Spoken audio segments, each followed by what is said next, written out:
पर्वाधिराज महापरपयुषन प्रतिदिन एक नई छटा बिखरती है जो हमें बाहर से अंतर की ओर ले जाती है। कल आपने गज सुकुमार के वैराग्य का देखा। वैराग तो सभी को लगता है, परंतु उस वैराग के साथ उन्होंने कुछ ही घंटों में इतनी साधना की कि संपूर्ण कर्म उन्होंने काट दिए। चाहते तो वो एक ही उंगली से उसको धक्का मार सकते थे, क्योंकि आखिर राजा के बेटे राजा थे वो, परंतु नहीं। माँ की बात याद आ गई कि इसी भव में तुझे क्या करना है, मोक्ष में जाना है। तो असह्य वेदना को सहते सहते वो मोक्ष धाम में पहुंच गए। पंचम पयुषण, पंच परमेष्टि की आराधना जिससे बेड़ा पार होता है। और पंचे ही काम गुण्य ही, 5 प्रकार के काम गुण, सद्धेनं, रूवेनं, गंधेनं, रसेनं, फासेनं। 5 इंद्रियों के ये शब्द, रूप, गंध, रस और स्पर्श। शब्दों से भी इंसान कैसे अपने आप को बांध लेता है। हाँ, आइंबिल करवाना है। आजा भाई, आज थोड़ी लेट हो गए है ना। लो, गुरु जी महाराज की आज्ञा से आइंबिल तिव्यम प्यारन स्नपन्न खम समनथा भुग्रं तस्मै मित्रा गरं तस्वंते प्रिकमा में निंदा में ग्रह में त्याग भूसरे। साता है भाई, चलो भाव आगे रखना। शब्दों के वशीभूत हो जाता है इंसान। मीठी मीठी किसी की प्रशंसा करो, चाहे झूठी ही क्यों ना कर दो, तो वो भी बेभान हो जाता है। सच्ची प्रशंसा पे भी बेभान हो जाता है। इसके लिए देखा है आपने, सांप को कोई वश नहीं कर सकता। उसके दांत जो जहर के होते हैं, वो जहर के अंदर जो गांठ होती है उस समय निकालता है वो सपेरा। जब वो बिल्कुल मस्त हो जाता है, बीन के ऊपर वीणा बजती है और वो वीणा में क्या है, झूमता है तो पिटारे में बंद करता है, फिर उसके झूम में ही उसकी क्या निकाल लेता है, वो जहर का दांत निकाल देता है। तो बाद में वो सांप किसी को काट भी दे तो जहर चढ़ता नहीं, और वो क्या है, हमेशा के लिए पिटारे में क्या हो गया, बंधन में पड़ गया। नहीं तो कोई उसे बंधन में डाल नहीं सकता था। रूप का दीवाना, वो परवाना क्षमा जली, उसके ऊपर मंडराने के लिए गया, परंतु जल के भस्म होकर के गिर गया। गंध के अधीन भंवरा, जो क्या है, वृक्ष के अंदर लकड़ी में भी छेद कर सकता है। वो लकड़ी में फंस जाए ना तो छेद करके बाहर निकल जाता है। भंवरा इतना तीखा होता है, परंतु जब वो कमल में बंद होता है, कमल में बैठता है, और वो उसे पता है सूरज छिपने वाला है, कमल बंद हो जाएगा, परंतु कहता थोड़ा सा और गंध ले लूं, थोड़ी सी और गंध ले लूं। गंध करते करते उसके क्या हो जाता है, इतना अधीन हो जाता है कि कमल में ही वो बंद हो गया। कमल में ऐसा बंद हुआ कि उधर से सुबह सुबह हाथी आया, उसने कमल को मुड़ोड़ा, तो साथ में वो क्या है, भंवरा भी अपनी जान खो बैठा। रस्येनं, मछली आटे की गोली लेने के लिए कांटा चुभ लेती है अपने गले में, और वो क्या है, मछियारे के हाथ में पड़ जाती है और जान खो लेती है। फासेनं, स्पर्श इंद्रिया, हाथी बेबान है, भागता चला जा रहा है, जो सामने आए उसे गिराता चला जाता है, वृक्ष तोड़ते चला जाता है, इंसानों को गिराता चला जाता है, यहाँ तक कि मकानों को भी तोड़ता चला जाता है। राजा ने ऑर्डर दिया इसको वश करो, तो सभी हैरान हो गए, इसको कैसे वश करें। एक व्यक्ति ने क्या किया, एक गड्ढा, बहुत बड़ा गड्ढा खोदा, उसके ऊपर तिनकों का जाल बनाया, उसके ऊपर कागज की बिल्कुल हथनी बना करके वहां पे खड़ी कर दी। दूर से ऐसे लगे कि हथनी खड़ी है। तो वो हाथी उसी रास्ते में जा रहा था, सामने से देखा हथनी, अरे ये हथनी, उसको स्पर्श करने के लिए जो ही उसके पास गया तो वो गड्ढे में गिर गया। हाथी को वश करने का ये तरीका, तो स्पर्श इंद्रिय के अधीन हो गया। इन बोगों ने इन बगाने, इन बगाने, इन बगाने तो छीना सर्वस्व तेरा, इन बगाने तो छीना सर्वस्व तेरा। हमारी न मानो मछलिया से पूछो, मछलिया से पूछो, रसना के वश कर लीना सर्वस्व तेरा, रसना के वश कर दीना सर्वस्व तेरा। तो ये इंद्रियों के 5 जो काम गुण विषय हैं, इससे जीव आत्मा कम से कम अब जितने दिन बचे हैं, 5वां पर पोजीशन हमें पुकार पुकार के कह रहा है कि आज क्या है, आज कल तक तुम क्या है, कम से कम अपने जीव पे, अपनी कानों में, अपनी आंखों में, अपनी स्पर्श इंद्री में, अपनी रस इंद्री के वशीभूत ना होना, इनके ऊपर तुम मालिक बनना, वो तेरे मालिक ना बने, वो तेरे मालिक ना बने। और वे, मैं तो कई बार हैरान होती हूँ, इतना इतना सेंट लगा करके भी स्थानक में भी आते हैं, सेंट लगा करके।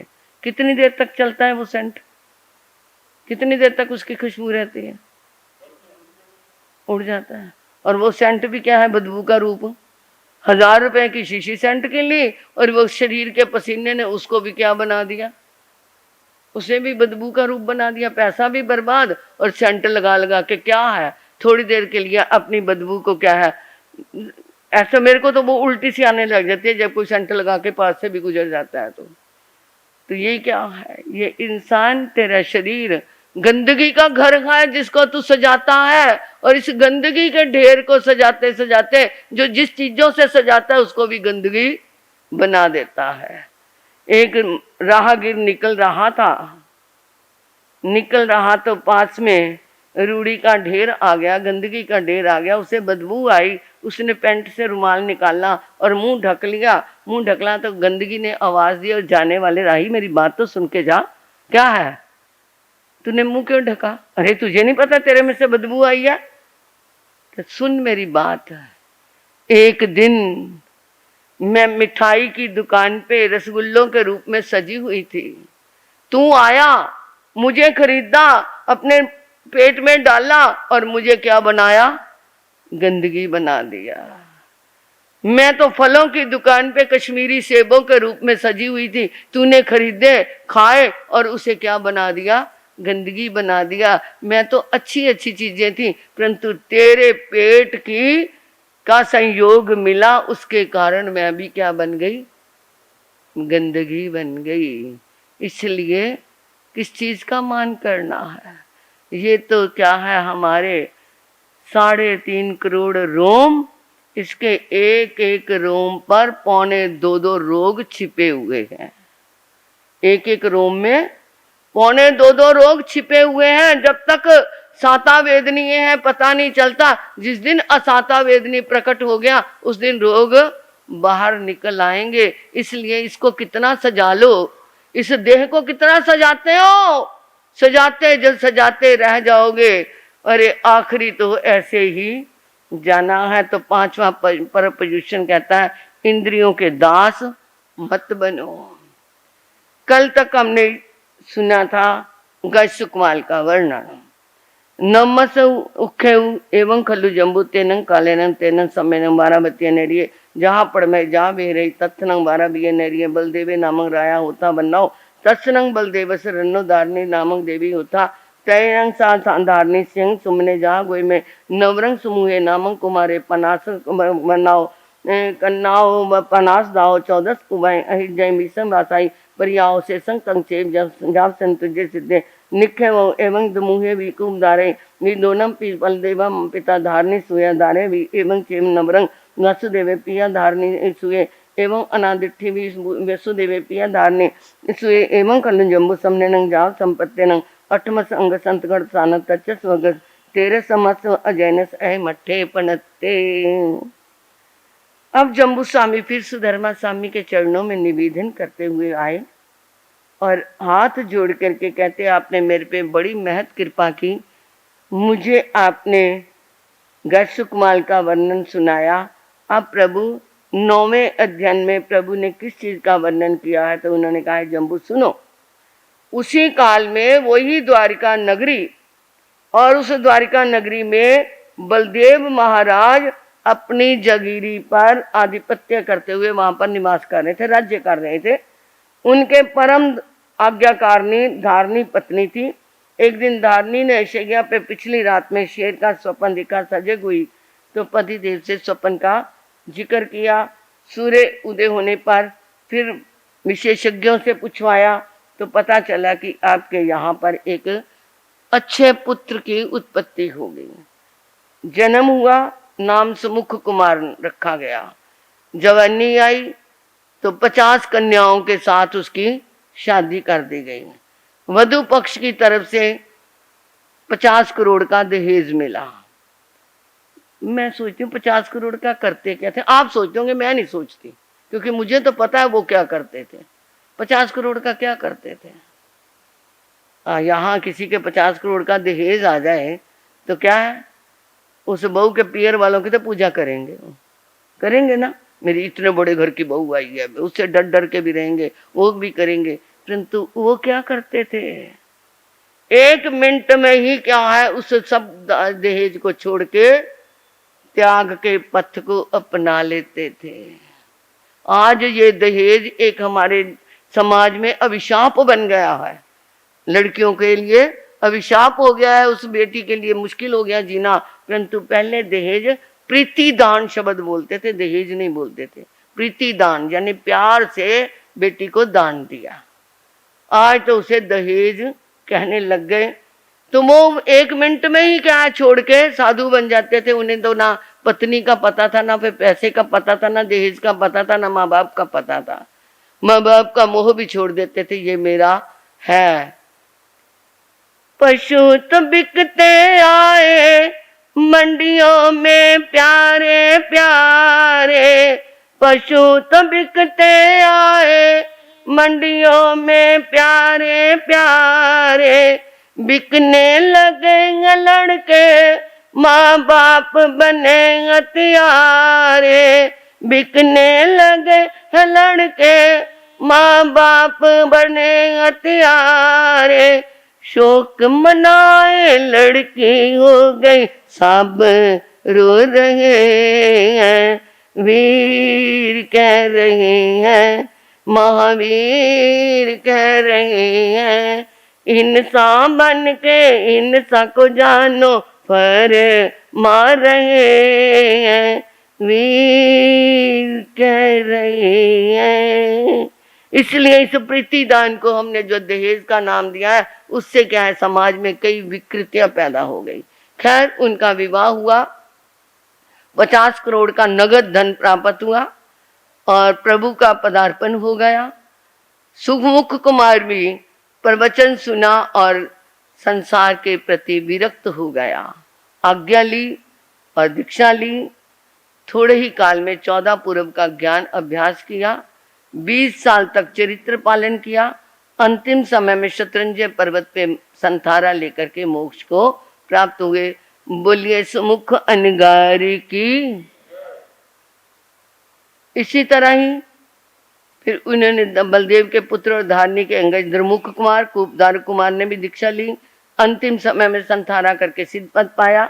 वसुदेव के पुत्र और धारणी के अंगज दारू कुमार अनादृष्टि कुमार, इन दोनों ने भी दीक्षा धारण की और मोक्ष को पदार्पण किया। इस प्रकार ये जम्बू अंतकाल सूत्र के 3रे वर्ग के 13 अध्ययन संपन्न हुए। चौथा वर्ग बहुत छोटा है। जैनंग बनते समने नंग जहाँ संपत्ति न अठम संघर्ष अंतगढ़ सानन तचस वगस अहिमत्य पनते चौथस न बनते वगस अंतगढ़ सानन समने नंग जहाँ संपत्ति न के अठे पनते एवं कल जम्बू समने नंग जहाँ संपत्ति न चौथस वगस अंतगढ़ सानंग 10 अजैना पनता तंजा जाली म्याली म्याली प्रसेन जयमालसे निया वजुन्नम सांब अनिरुद्धे सच ने मिजे दंड ने मिजे नंग बनते समने नंग जहाँ संपत्ति न चौथस वगस 10 अजैना पनता पड़मसनंग बनते अजैन समने नंग जाव संपत्ति नंग के अठे पनते एवं कल जम्बू तेनंग कालेनंग तेन समय नंग 12 बिगे नामंग नैरी होता जहाँ पड़ में कन्ने वासुदेवे आए बच्चे जाव बेहरई। अब जम्बू स्वामी ने फिर प्रार्थना की, प्रभु शरमन भगवान महावीर स्वामी ने 8वें अंग में जो वर्णन किया तीसरे वर्ग का, वो मैंने श्रवण कर लिया। अब चौथे वर्ग में क्या फरमाया, तो उन्होंने कहा सुनो, चौथे वर्ग में प्रभु ने 10 अध्ययन फरमाए हैं। जाली, म्याली, उव्याली, पुरीसेन, वारीसेन, प्रद्युम्न, श्याम, अनिरुद्ध, सतनेमी, दृढ़नेमी, इन 10 के नाम से 10 अध्ययन है। तो प्रभु पहले अध्ययन में क्या वर्णन है कि तथनंग बारावती नरेन वसुदेवी राय धारनी देवी बन्नाओ जहाँ गोयमो नवरंग जाली कुमारे पनासा दाओ मर संगी मुसोले स्वासा प्रियाओ शेषंग जहाँ गोयमस जाओ सेन तुझे सिद्धे एवं म्याली उम्याली पुरुषेन ये मारिसेन ये एवं पजुन्ने भी नवरंग कन्ने पिया रूपनी माता एवं संभे भी नवरंग जम्बई माता एवं अनुरुद्धे भी नवरंग पजुन्ने पिया भी दब्बी माया एवं सचनमी नवरंग समुद्र विजय पिया शिवा माता एवं दृढ़ में भी समय एक गमा 64 स्वगत निखेमो। उसी द्वारिका नगरी में वसुदेव के राजा राज्य कर रहे थे। धारनी आज्ञाकारिणी रानी थी। स्वपन के 9 मास व्यतीत होने पर एक बेटे को जन्म दिया। जवानी की अवस्था आई, 50 कन्याओं के साथ विवाह संपादन हुआ। दहेज में पर्याप्त 50 करोड़ की धनराशि प्राप्त हुई। प्रभु के वाणी सुन के वैराग्य आया, दीक्षा ली, 12 अंग का सांगोपंग अध्ययन किया, 16 साल तक दीक्षा पालन की। अंतिम समय में गौतम कुमार की तरह ही शत्रुंजय पर्वत पे जाकर के उन्होंने निर्माण को प्राप्त किया। इसी तरह ही ये जाली कुमार का वर्णन, फिर म्याली, उव्याली, पुरीसेन, वारीसेन, प्रद्युम्न कुमारों का इसी तरह ही सारा वर्णन है। इनके पिता का नाम कृष्ण और माता का नाम रुक्मणी था। इसी तरह श्याम कुमार ने दीक्षा धारण की। इनके पिता का माता का नाम कृष्ण और जाम्बती था। अनिरुद्ध कुमार ने भी इसी तरह दीक्षा धारण की। इनके पिता प्रद्युम्न और माता वैदर्भी थी। सतनमी, दृढ़नमी, इन दोनों कुमारों ने दीक्षा धारण की। इनके पिता का नाम समुद्र विजय और माता का नाम शिवा देवी था। ये सभी कुमारों की शिक्षा दीक्षा प्राय एक जैसा हुआ। इस तरह ये जम्बू चौथे वर्ग के 10 अध्ययनों का ये वर्णन है। देखो अभी तक हमने जो सुने हैं, जितने भी राजकुमारों ने दीक्षा ली, सभी कृष्ण जी से ही क्या संबंधित है। कोई बेटे हैं, कोई पोते हैं, कोई अपने हैं, मतलब कृष्ण का परिवार ही सब दीक्षा में। एक एक माँ के 18 बेटे। एक आया, मुझे दीक्षा लेनी है, मिल गई आज्ञा, ओके। दूसरा आया, तीसरा आया, सबको। कितने हलू कर्मी जीव थे, कितने उनके कर्म हल्के थे, दीक्षा देने वालों के भी और दीक्षा लेने वालों के भी। कितने हल्के कर्म थे, कितने उच्च परिणामी थे। तो ऐसे उन्होंने फिर संयम भी बहुत अच्छी तरह सबने पाले। आखिर में संथारे आए, 1-1 महीने के संथारे कहना होता है, और फिर वो मोक्ष में पहुंचे। अब ये पंचम वर्ग। अभी तक आपने जय मतलब साधुओं के वर्णन सुनाए, अब साध्वियों का वर्णन आ रहा है। और उन्होंने भी क्या है, पीछे नहीं है नारी। नारी पुरुष से भी, आज तो पुरुष से भी आ गई है। पुरुष को जन्म देने वाली नारी ही तो है। नाड़ी, शरीर में नाड़ी चलती है ना ये, और नाड़ी चलनी बंद हो जाए तो यहीं से डॉक्टर चेक करता है ना भी जान है या नहीं। तो ये नारी भी क्या है, हमारे समाज की नाड़ी है, घर की नाड़ी है, जिससे क्या है ये घर चल रहे हैं, समाज चल रहे हैं। अब ये पंचम वर्ग में उनका वर्णन आ रहा है। जैनंग बनते समनेनंग जान संपत्ति न चौथा स्वगत सही मट्टे पनते पंचमसन बनते भगत संतगढ़ सानो समनेनंग जान संपत्ति न के पनते एवं खल्लु जमु समनेनंग जान संपत्ति न पंचम स्वगत 10 जैना पनता तंजा पम्मा वै जय गौरी गंधारी लक्ष्मा सुसीमा ये जाम भाई सच बामा रूपणी मूलश्री मूल दत्ता भी है। जैनंग बनते समनेनंग जाल संपत्ति न पंचम स्वगत 10 जैना पनता पणमसनंग बनते जैन समनेनंग जाल संपत्ति न के अट्ठे पनते। हे प्रभु, प्रभु महावीर स्वामी ने जो वर्णन किया वो मैंने आपके मुखार विंद से सुन लिया। अब कृपा करके मुझे 5वें वर्ग में प्रभु ने क्या फरमाया, कितनी विनय से, कितनी श्रद्धा से, आगम के प्रति श्रद्धा। वो बुलाने नहीं जाते थे, आज जम्बू आगे अक्षर ले ले, आ तेरे को मैं आगम पढ़ाऊं। कहीं पर भी पूरे 32 आगमों में ये वर्णन नहीं आया कि सुधर्मा स्वामी ने या प्रभु महावीर स्वामी ने अपने शिष्यों को बुला करके कहा हो कि आओ आगम का स्वाध्याय करें। कहीं वर्णन नहीं आया, परंतु यहाँ पर शिष्य ही जाता है। इसका मतलब आगम के प्रति श्रद्धा, आगम के प्रति विश्वास, आगम के प्रति दृढ़ धारणा, जिन वाणी की अनुरक्ति जिसके मन में आ गई वही कर्मों को दूर कर सकता है। तो वो आए और आके फिर यही प्रार्थना की। तो उन्होंने कहा, हे जम्बू, 5वें वर्ग में भी 10 अध्ययन है। पद्मावती, गौरी, गंधारी, लक्ष्मणा, सुसीमा, जाम्बती, सत्यभामा, रुक्मिणी, मूलश्री, मूलदत्ता, इन 10 रानियों के नाम से 10 अध्ययन है। और इसमें कृपा करके फरमाएं कि पहले अध्ययन में प्रभु ने क्या फरमाया है।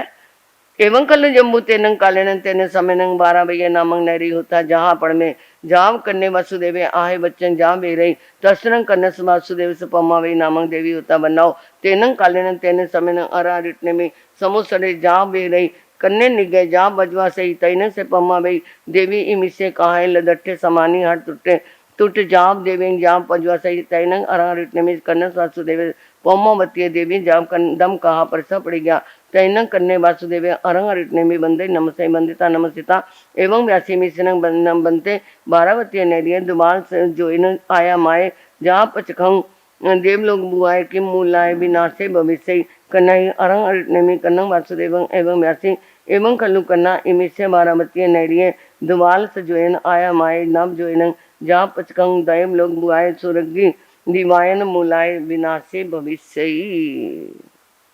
हे जम्बू, उसी काल में द्वारिका नाम की वही सुंदर नगरी, कृष्ण वासुदेव का राज्य और कृष्ण वासुदेव की पद्मावती नाम की परम प्रिय परम आज्ञाकारिणी रानी, प्रभु का पदार्पण हुआ। कृष्ण प्रभु की चरणों में पहुंचे, उधर रानी पद्मावती भी प्रभु के चरणों में पहुंची। भगवान श्री कृष्ण, पद्मावती रानी और उपस्थित जनता को प्रभु ने अपनी पीयूष वर्णी वाणी सुनाई। जनता अपने घरों को लौट गई, परंतु कृष्ण वासुदेव प्रभु को वंदना करके, क्योंकि जब से गज सुकुमाल का ऐसा अंत हुआ था ना, तो कहीं ना कहीं तो कृष्ण जी के दिमाग में ये बात फलस्टेट कर रही थी कि ये मेरे होते, मैं एक राजा और वो भी 3 खंड का मालिक, और मेरे ही भाई को ऐसे ही जीवित जला दिया और मेरे होते ऐसा कर दिया, इसका मतलब मेरा पुण्य कम हो रहा है। मेरी पुण्य की क्या है, उन्होंने ये नहीं कहा कि किसी की है, मेरा पुण्य कम हो रहा है, मेरे कहीं क्या है कमी आ रही है, और फिर ऐसे तो ये क्या है मेरी नगरी में उच्छृंखलता बढ़ती जाएगी, ऐसे कैसे होगा। कहीं ना कहीं तो उनके दिमाग में ये चिंता सताई हुई थी कि यहाँ मेरी नगरी में क्या है, चारों तरफ थोड़ा सा तो क्या हो चुका है, विचारों में लोगों के उदंडता आ चुकी है, स्वच्छंदता आ चुकी है। स्वतंत्रता अलग बात होती है, स्वच्छंदता अलग होती है।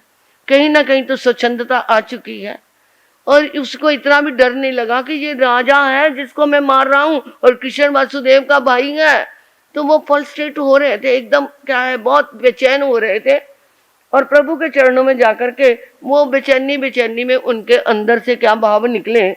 उन्होंने कहा, प्रभु आज मेरी एक जिज्ञासा है, पर बोलो कि ये जो मेरी द्वारिका नगरी इतनी लंबी चौड़ी है और द्वारिकापुरी क्या है, देवलोक के समान सुंदर है, देवता द्वारा बनाई गई है, इसका नाश किस कारण से होगा, क्या होगा जिसके कारण इसका विनाश। क्योंकि जो चीज बनी है वो तो खत्म तो होगी, इंसान बना है, इंसान भी मरता है, जो चीज बनी है उसका विनाश तो है। कई देखते हैं, हम इधर विचर के आए हैं, पुराने पुराने खंडर पड़े हैं, बड़े बड़े महल खंडर हुए पड़े, तो किसी समय तो बहुत अच्छे बने होंगे ना, तो जो बना है वो जाएगा ही। उदय अस्त हो फूले सो कुमलाय, बने सो बिगड़े जन्मे सो मर जा। जो उदय हुआ है वो अस्त होगा, जो बना है वो बिगड़ेगा, जो खिला है वो मुरझाएगा, जो आया है वो जाएगा। तो इसका विनाश कैसे होगा। तो प्रभु ने कहा, ही कृष्ण, तुम्हारे ही कुटुंब के पुरुषों के द्वारा उनकी हरकतों से नाराज होकर के द्वैपायन ऋषि अग्नि कुमार देव बनेंगे। और वो क्या है, उसके क्या, उस क्रोध के कारण, उनके कोप के कारण तुम्हारी ये इतनी लंबी चौड़ी द्वारिका नगरी का विनाश होगा। इसके 3 कारण है। एक तो क्या है, देवता यानी द्वैपायन ऋषि अग्नि कुमार देव बनेंगे। दूसरा है शराब, तुम्हारी नगरी में जो शराब को पीने वाले हैं उसके कारण उदंडता आएगी। तीसरा है अग्नि। 3 कारण है, एक तो देवता का कोप, दूसरी अग्नि और तीसरा शराब। सबसे पहले तो शराब ही इसका कारण बनेगी। तैनंग कर्णस वासुदेव सरोवर में संत्य ये मत सोचा अय मेरुए अब जथिया समूह पन्ने दन्नानंग ते जाली म्याली उव्याली पुरुषेन वारिसेन पजुन सांब अनिरुद्ध नमी सचनेमी वबियो कुमारा ते जंग नंग चिच्चा नंग जाप अयुरी बायते अरो रिटने में संत्य मुंडा जाप अवैया अहनंग अदन्ने अक्के पुण्य रजे ये जाव अंते उरे ये मानुष सुए से ये काम बोगे सो मुच्छिए नो संचय में अरो रिटने में अंत्य जाप अवि तेगे करनाई अरा रिटने में कन्ना वासुदेव एवं व्यासी से नूनंग कन्ना तंग एयंग अजित्यंग अजित्य समुपन्ने दन्ना नंग ते जाली जाए जाव पविये ते से नूनंग कन्ना ऐ मट्ठे समट्ठे अंता अति।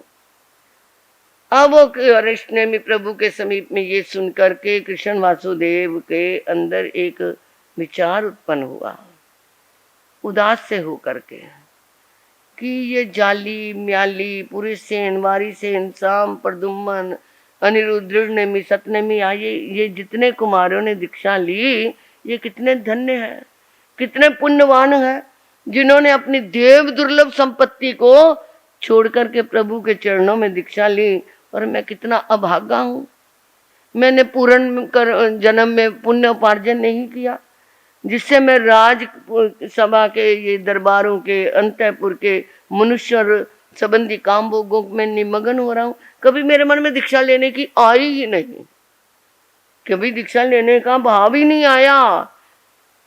तो ये क्या है, मैं ऐसा हूँ। जब वो चिंतित हुआ तो प्रभु तो जानी जानते, उन्होंने कहा हे कृष्ण, ये छोटे संतों जाली म्याली व्याली आदि को देख करके तेरे मन में आया कि इन्होंने कैसे त्याग कर दिया, और ये क्या है, मैं त्याग नहीं कर सकता।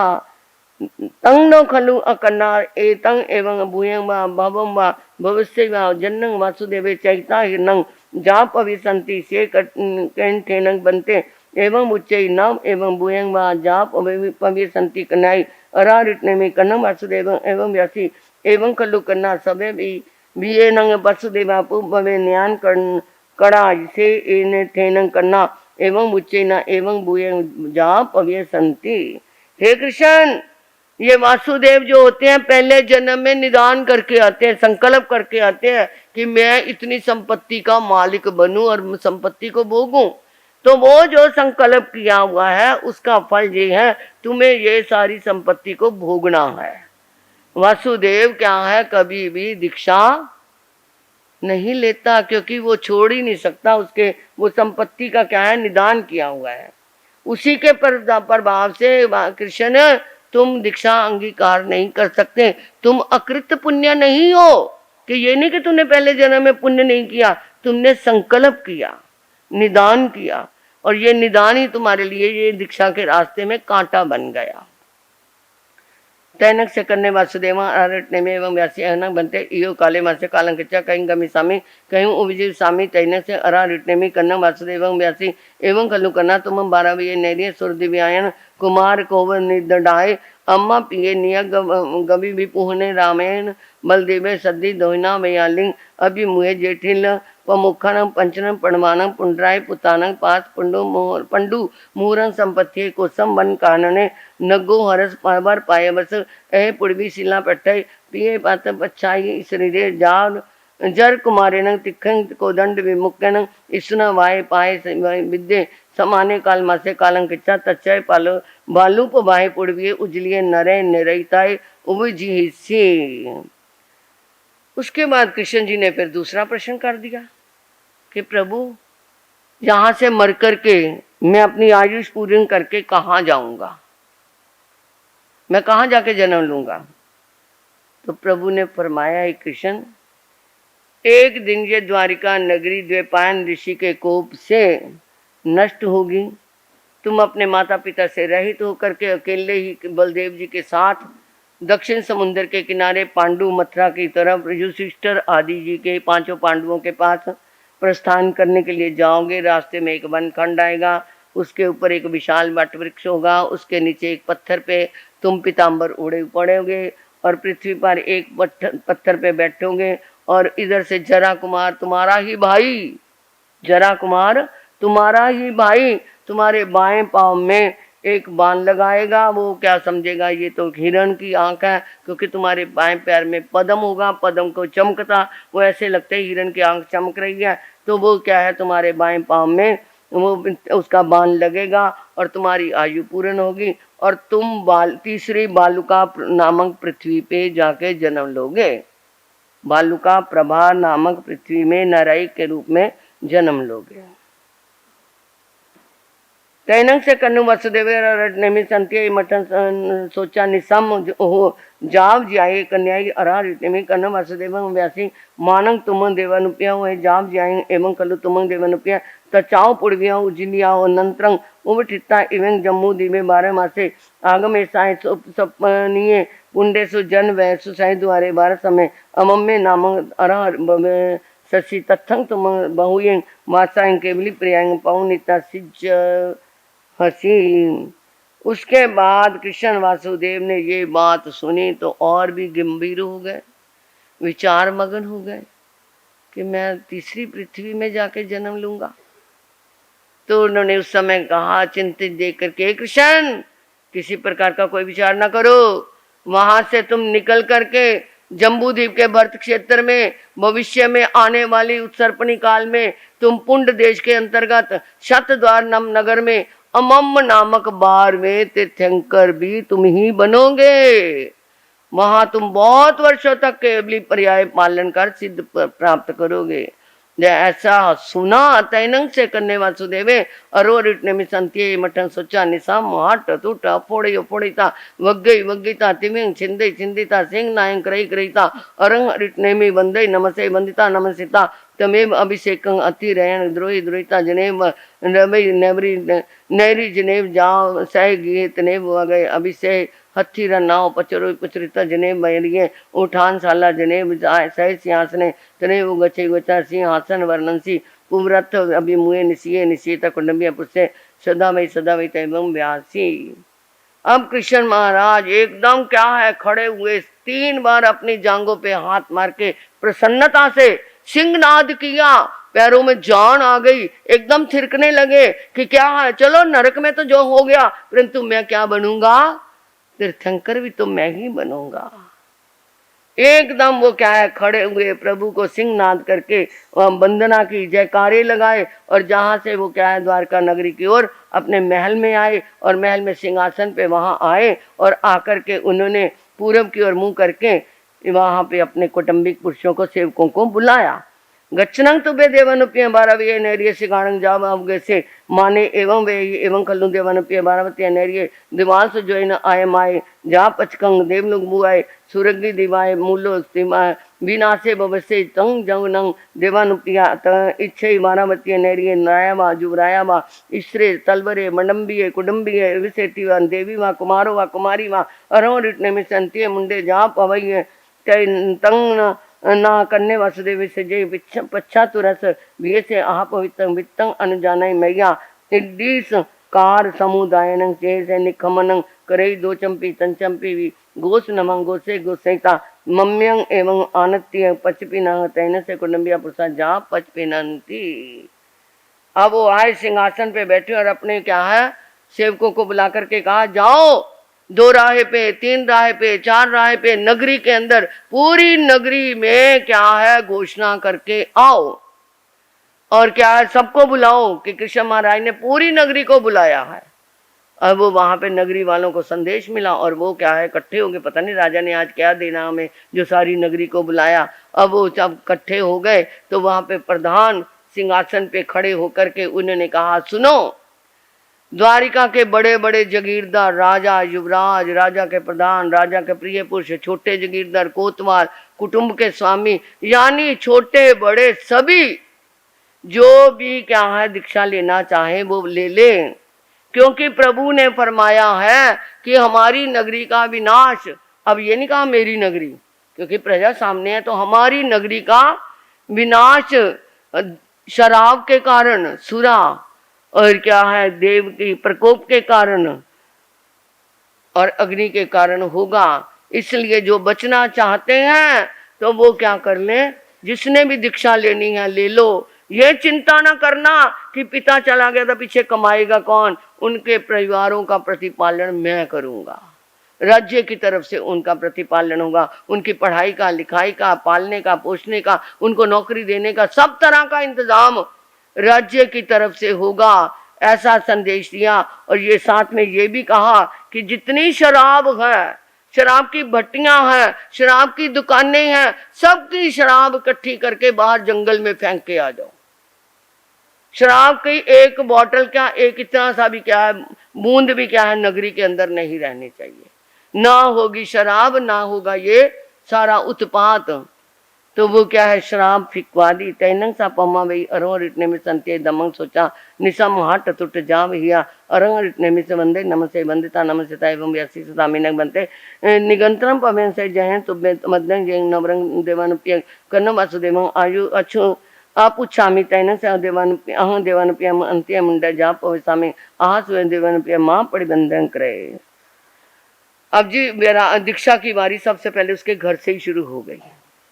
उसके बाद पद्मावती देवी ने जो प्रभु के मुखारविंद से धर्म श्रवण किया था उसे हृदय में धारण किया और आकर के उन्होंने क्या है कृष्ण जी से भी कह दिया कि आओ, अब तो मैं भी क्या लेना चाहती हूँ, दीक्षा लेना चाहती हूँ। तैना सा पमा भाई देवी दम्य जन पवरं द्रुता जनेब मारा भाई ये नेरे जनेब सह गिए तेने उगछे उगचना दम्मी आओ जनाओ पचुरई पचुरिता जनेब कन्ने वासुदेव तेने उगछे उगचिता करियल जाम कटु तन कन्नम पे कन्नम वासुदेव व्यासी छामी नंग देवन पिया तुबे अबनुनाया समानी अरो रिटने में अंत्य मुंडा जाप अवय में आस देवन पे तैने से कन्ने वासुदेव कुटुंबीय पुरुष सदा में सदाविता एवं व्यासी खिपा में देवन पिया पमा में देवी माता निकमना विषय सिंह उवठवेहि उवठविता एवं अनत्य पचपिनंग तैने से कुटुंबिया प्रसाद जा पचपिनंती। अब जब उसने क्या है आकर के हाथ जोड़ करके कहा स्वामी आपकी आज्ञा हो तो मैं भी प्रभु के चरणों में दीक्षा लेना चाहती हूँ, तुम्हें मेरी आज्ञा, क्योंकि कैसे मना करें जब नगरी सबको कह दिया तो अपनी पत्नी क्या कहे कि मैं लेना तो मना नहीं करेंगे, तुम जैसे तुम्हें सुख हो वो ऐसा करो।